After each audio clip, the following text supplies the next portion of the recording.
Well, hello there!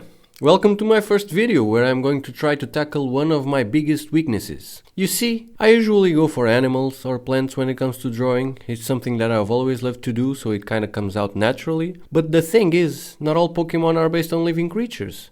This is a world of ghosts, sentient rocks and all kinds of assortments of weird objects brought to life through the power of imagination, the so-called OBJECTMONs. You know, your Geodudes, Chimecho's, Drifloons, Magnemites and all that. But the thing also is, me not so good drawing object monster, you know? So for this video I created 5 OBJECTMONs of my own, some of which I'm pretty proud of, and I'll show them to you so you can decide for yourself if you like them or not. To start off this endeavor I created Supuro, a Pokemon based on a spray can. I decided to show him right away just because this is my first YouTube video, so this is me kind of drop kicking in, but these were my first drafts, and as you can see, the little guy had some makeovers before I arrived at a final idea. I started imagining this Pokemon always being sick and sneezing, therefore the spray cap up top would be his nose, something that kinda makes sense because pressurized cans are cold. Do you like my office, by the way? I got a plant over there,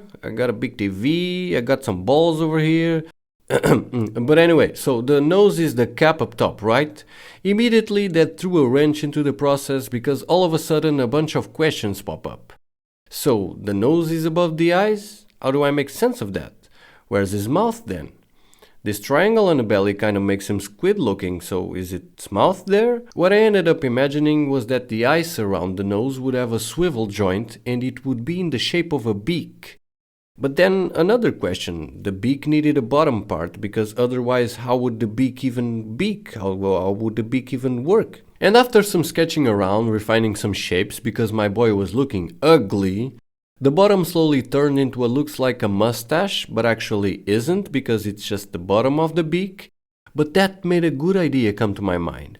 What if the swivel point of the beak is the eye and the eyes are fake eyes? And that changed the whole way I looked at this Pokemon, because all of a sudden the concept of being a weird object monster creature thing became more real, instead of him being just some weird penguin shaped like a spray can. And after that, the lore kind of wrote itself in my mind, the mimicry made sense and the fake eyes allowed for some creative liberty. For me this would be sort of a modern urban Pokemon that lived mostly alongside humans. And each Supuro would have different eyes because people would literally paint them to their liking. And that kinda connects to my idea of having more than one shiny variant with different levels of rarity. But let's meet Supuro first. Supuro. This Pokemon is a loyal friend, and that sometimes can be both a blessing and a curse. Because they have a natural defense mechanism of having fake eyes, humans tend to customize their Supuro by drawing on their metal bodies and painting them. Some say that a few Supuro that manage to not be domesticated still show their pure natural color and original fake eyes. And that connects to the multiple variants again. This is something I'm thinking of doing when I create my own region, but I said to myself, why not start now and maybe always do this, and that could kind of be my thing. Bodez the shiny variants guy. But seriously, why are shinies in Pokemon so obscure? Not so much nowadays, I know, but why is that a gym leader or the Elite Four or something don't have shinies? As a kid, you would be playing the game and it would be like, damn, this dude has a special Pokemon, now I want to hunt for one of those as well. And some shinies could even be locked to a certain location, like I imply here with Supuro. His more common variants would be near humans, but the rare one could be a variant that only the gym leader had. And the special version would be like finding a Yeti. You had like 1% chance of finding one in some cave on some mountain. Sorry for the rant, let's move on. So this little guy was now a real thing. Should he evolve? I pondered. As you saw in the bottom left corner of the Dex page, I hint that he does, so let's meet his evolution. This one was tricky though. I started with this. I was designing this one before I finished Supuro, so I was leaning way more towards penguin. Again, I draw animals and plants mostly, and only after a couple of fresh starts did I land on something that fit. But I was hovering around the concept of a spray can that evolves into some sort of propane gas container or something. That did eventually play a role, but not in the way I imagined. My main issues with imagining this guy were the fake eyes situation and if he should or should not have legs. Getting rid of the fake eyes concept seemed wrong because it was a core part of the previous evolution, so I had to keep them somehow. But I really like redesigning my stuff. It always feels like I'm discovering the idea, and if you only keep the first drafts, you never evolve ideas to a higher potential, and your work ends up being more poor overall. More poor or poorer? Poorer, poorer, poo. But I wanted the beefy boy, as represented by the belly pattern that mimics a raised shirt of a fat person. No shame, some people dress jackets, some prefer to have built-in insulation, you know, you do you. So the head became bigger, the gas mask was looking cool, and my solution to the fake eyes was making the nose cap stay pressed, and the nostrils would be behind the eyes. And finally the pieces fell into place and all I had to do was take it to the finish line. Burizard. Those who care for a little Supuro are rewarded with a lifelong friend when it evolves into Burizard. The fake eyes it displayed as a youngling were a functional defense, so in adulthood this Pokemon makes sure to let his nostrils speak through the ice beard for the illusion to continue. Even though they still don't have feet, they are very agile and are often seen spinning with their arms stretched. That type of movement is both an attack and a defense. Oh, now looking at this I completely forgot to say that I made up an ability for these guys. Don't know if it's too OP for combat, that you will let me know for sure, but it's ever sick. It has a 20% chance of sneezing and freezing the opponent at the start of a battle. Not every round, that would definitely be OP, but the battle itself. And with all that, the first two Pokemon of the video. But let me give you another one. A bug zapper bug that hunts other bugs with electricity. I love bug electric Pokemon. Joltik is one of my favorite Pokemons of all time, so when this idea came to my mind I had to make it work. This one is way more polished from the get-go, let's be honest. I started with this photo of a zapper that I own, one that plugs into the wall socket, and I got the pose looking nice for the first time. Some sort of zapper dung beetle.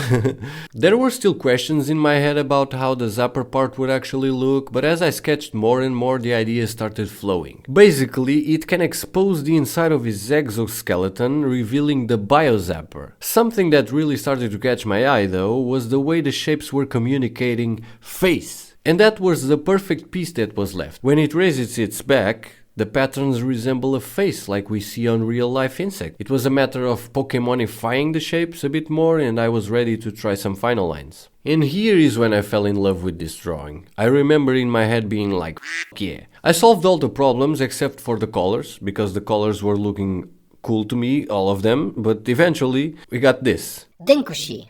These insects are not found in a lot of places because they are sensitive to the weather, but they are masters of survival where they can live.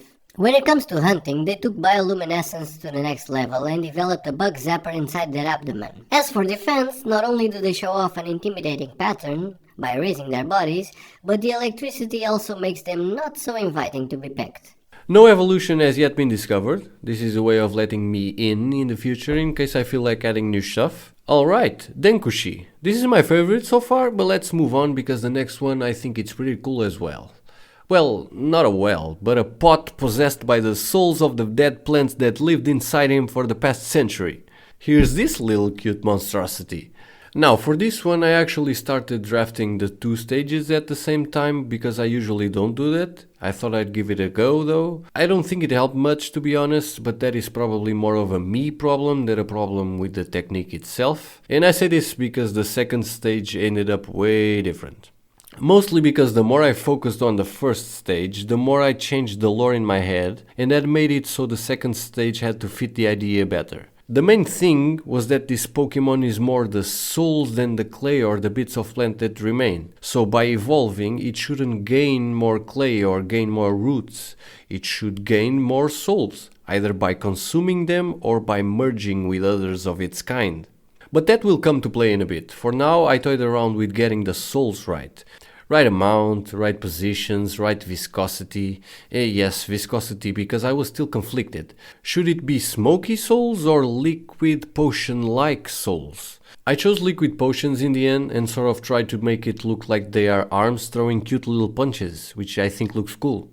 Also, again, Bodez the fake eye man, apparently. The cracks on the pot resemble eyes, but in reality this is an amorphous mass of souls, so the way it perceives the world is kind of a mystery anyway, but I think it looks really nice as well. And there we have him, Poto from Grotto and Pot, because I'm a super genius creative when it comes to names. No, seriously, it's my worst part, I think. Poto. As for many ghost-type Pokemon, their origin is not well known, but it's friendly and somewhat curious at this stage, and that has allowed Pokemon professors to study them. Not all mysteries have been answered, but humans quickly learned that its sentience comes from the ectoplasm. It's as if the souls of the plants that once lived stuck around and now commandeer the remains of old and withered pots. I really like this guy. Again, not sure if the abilities are OP or not, but yeah, you let me know. I also really enjoyed doing the shinies on this one. Made the special look kind of like a radioactive barrel with toxic waste and all. But as for the evolution, oh man. I started from scratch, basically, following the idea of this creature not gaining more clay or more wood and really making the soul goo the main part of it. And in the end, I think it was a W idea, because I think it makes way more sense. I imagine this guy moving kind of like this monster in God of War, like the souls form tentacles and expand and retract in weird ways. All that was left was trying to make the clay look cool, but I also wanted to do something different and not repeat the cracks looking like eyes. This Pokemon already suffered from the gets bigger problem that some evolutions have. Pommy. But that was easier said than done. It really took some changing around. I landed on these cracks that look like fangs and kinda make him have no eyes at all and be just a floating clay mouth. It sorta helps to convey more that this monster is just the soul liquid potion thingy and not the bits around it. It's more like an hermit crab at the end of the day. So Poto evolves into Goremu, because Goremu is Japanese for golem, and ooh, because it's scary. Again, I'm a genius big brain with names, hell yeah. Goremu. It's unclear where they come from, but more souls call the pot remains their home. Some professors think if the clay is destroyed during its early life, Poto ends up merging with others, and the accumulated mass of souls starts to behave differently. Others claim to have seen the process of soul absorption, and that this Pokemon species lingers around damned souls, waiting for the last moments to act. So here we have them all together. These would be their sizes. I just think it's so cool to edit this video and making this sequence and just seeing them all like this. My favorites are definitely these two, but the little spray can also has a special place because he started this endeavor, and it was seeing him that kind of made me think, maybe I can do this. But yeah, thanks to whomever happened to click this video, and subscribe if you feel inclined to. Also, ideas of stuff you want to see are always appreciated, because I might actually do them. And I'll see you later.